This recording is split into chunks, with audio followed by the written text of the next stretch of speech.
passaria para o Jean Biagi a seguinte questão. Alguém abre os jornais, Jean Biagi, e vê o seguinte: o Brasil em 2023, 2024 cresceu mais do que os economistas imaginavam em janeiro de cada um dos anos, né? Cresceu acima de 3%, o que nos padrões das últimas décadas no Brasil é considerado bom, né? Por outro lado, esse ano estima-se que o Brasil deve crescer em torno de 2%, estima-se aproximadamente, um pouquinho mais, um pouquinho menos. Por outro lado, você tem a taxa de desemprego do primeiro trimestre é a menor da série histórica. Há uma massa salarial considerável. Alguns falam assim, mas essa crise que os economistas estão falando, aonde ela está? A inflação de alimentos, sim, ela é alta, mas a inflação, no geral, dando 5 ponto alguma coisa, não é também o fim do mundo, segundo alguns. Na sua opinião, quer dizer, há dados positivos, né? O saldo da balança comercial, bastante considerável. As reservas cambiais, 360 bilhões de dólares. E mais alguns dados positivos. Por outro lado, é apresentada uma situação fiscal, e que inclusive agora aqui no programa, que mostra uma situação muito perigosa. Como é que a gente fica com essa versão positiva que as pessoas estão vivendo hoje ou com essa versão do que o amanhã a situação vai ser muito grave? Olha, Vila, você acabou de descrever o meu desconforto no debate, porque eu, que você sabe, procuro sempre me apegar aos números, eu fico realmente muito incomodado com a postura de uma parte muito radical da oposição, que age como se o Brasil estivesse numa situação absolutamente desastrosa, né? O que é uma imagem completamente divorciada da realidade, exatamente pelas razões que você apontou. Por outro lado, tem um otimismo, eu me permitiria qualificar de ingênuo, de áreas do governo que se deixam levar pela euforia desses números, que são números do presente, e não conseguem ver o filme que se projeta para o futuro. Você deve lembrar dos termos do debate de 2011 e 2012, em que nós vínhamos daquela euforia do final do governo Lula, o Lula 2, não é? O último ano do segundo governo Lula, crescimento de 7,5%, ainda mantido o crescimento em 2011, 2012, e muitos economistas, eu modestamente entre eles, vinhamos dizendo, olha, cuidado que lá na frente tem nuvens negras no horizonte. Então agora não temos uma crise em perspectiva como a que depois veio a se configurar na altura de 2015, 2016, mas tem nuvens no horizonte, especificamente ligadas à questão fiscal. Tudo aquilo que você falou é correto, inclusive eu me permitiria dizer uma inflação que, enfim, atrapalha, mas não chega a ser dramática, não é? De vez em quando se fala risco Venezuela, isso é absolutamente ridículo, tá? A Venezuela chegou a ter hiperinflação, nada disso está em pauta aqui, tá? Agora, como é que isso está fechando? Isso está fechando com aumento da dívida pública.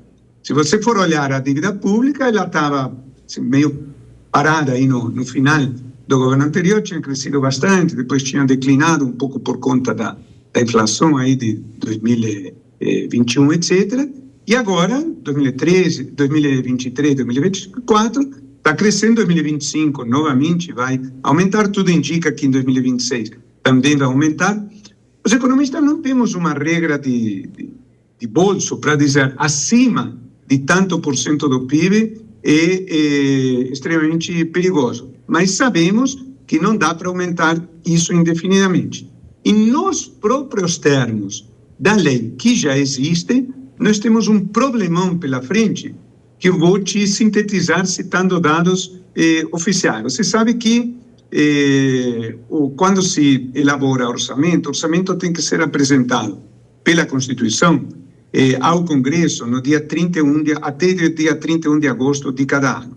Mas orçamento, para ser elaborado, ele precisa de algumas diretrizes que estão estabelecidas na chamada LDO, Lei de Diretrizes Orçamentárias. E o governo, também por determinação constitucional, é obrigado, em abril, a enviar a proposta de LDO, chamada PLDO. E neste instrumento, o governo é obrigado a apontar para a sociedade o que ele imagina que vai se verificar alguns anos à frente. Muito bem. No governo Temer, nós tivemos a regra do teto de gasto. Aquilo era um total que não podia se modificar durante 10 anos. Chegou 2022, aquilo fez água, não dava para ser mantido. Hoje nós temos o tal arcabouço fiscal, que não chega a ser um teto de gastos, mas é uma espécie de teto que, ao invés de ser um teto fixo, é um teto que vai se mexendo com o passar do tempo. Então, grosso modo, agora está crescendo em torno de 2,5% ao ano.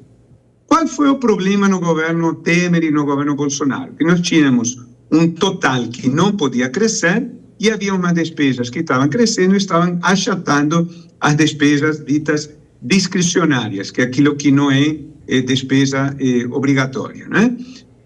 Agora, essa regra caiu, nós temos a regra do arcabouço, que permite que o gasto aumente. Só que no governo Temer e Bolsonaro, o gasto total crescia zero, com uma série de rubricas que também cresciam zero ou próximo de zero, salário mínimo, gastos com saúde, etc. Agora, essas despesas estão bombando. Só para citar um caso, a despesa obrigatória com saúde, entre 2022 e 2024, aumentou 0,3% do PIB, números redondos em torno de 30 bi, grosso modo. Tá? Então, isso vai achatando novamente as despesas discricionárias.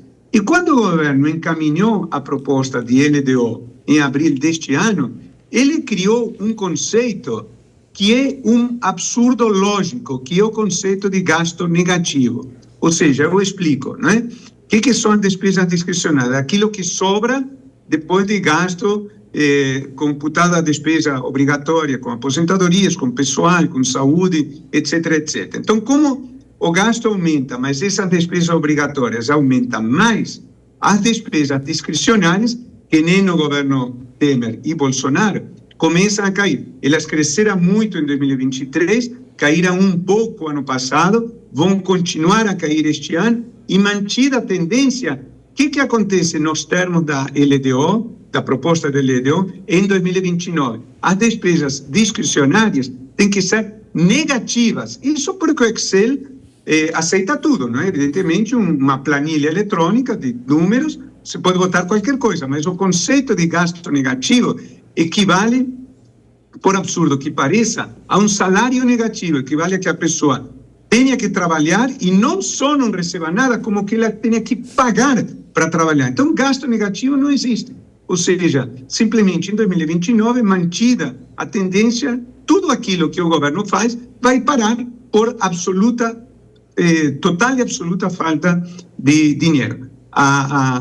E isso já vai começar a se configurar, não com gasto negativo, mas com gasto muito declinante a partir de 2027. A minha impressão, como agora fica difícil fazer mudanças estruturais, é que o governo vai mandar um orçamento em 2026 para 2027 absurdo, ou seja, com nível de gasto muito dessas discricionárias muito baixo, e vai deixar o barco correr para que, uma vez definido o vencedor das eleições, haja negociações frenéticas entre novembro e dezembro de 2026 para ter condições de que o governo, qualquer que seja ele, possa funcionar minimamente em 2027.